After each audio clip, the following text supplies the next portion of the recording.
I came to LaSalle in 1969, and I was finishing my doctoral dissertation in Foundations of Education at Temple University at the time. And I chose LaSalle for two reasons. One was that they seemed to offer a great deal more freedom. It also, I was impressed by the chairman of the department, Mr. William Binkowski, who was a LaSalle graduate, a veteran of World War II, very interesting guy, had done many different jobs at LaSalle, and he just seemed like a kind of guy you'd like to work with. And so I chose LaSalle, and fortunately they chose me, and I've been here ever since. And I've done a lot of things here.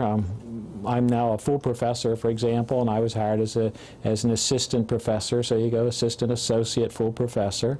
And I was chairman of the education department for 3 years, and director of the graduate program in education for, I think it was 21 years. And it was a program that I and some colleagues in the department, Press Fedden and Robert Vogel, started together. Working over a Christmas, we put the program together in a little storage room down the hall here in Olney Hall, and it's been around with us ever since. And we've seen many, many changes in the department since the time I've been here. It's expanded enormously. I was one of two full-time faculty members, Mr. Binkowski and myself, when I came here. And now we have, I guess it's what, 14? So that's been quite a change. And when I came, there was secondary education only, and just a half-day student teaching, and you could not major in education. You had to minor in education. Now, of course, we have multiple majors in education, not just one, and we have many, many more students, and a full year's full-time student teaching instead of a half a year part-time student teaching. Actually, it worked out to be about 12 weeks in those days. So it's just become, we operate out of one office, I guess I should add that, in College Hall, and all of our equipment, and Mr. Binkowski, myself, and 3 part-timers were in there. We had no secretary. We had very little equipment. I remember we had a used typewriter that Mr. Binkowski bought for $35, and we typed all of our documents on those. And of course now we have full-time secretary and a half-time secretary, and we have directors of field placement, and et cetera, you know. So it's just a very, very different kind of a world. When I came, it was all male. That was the last year of it being all male. And since I had never been in sex-segregated schooling in my life, it seemed very unnatural to me to have all guys. And I remember there was a discussion about what would happen if we brought women on board.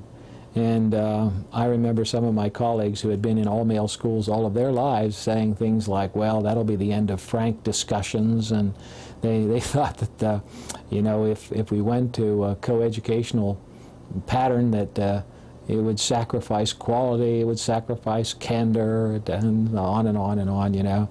And to me, because I had always been in co-ed schools, that just seemed crazy, actually.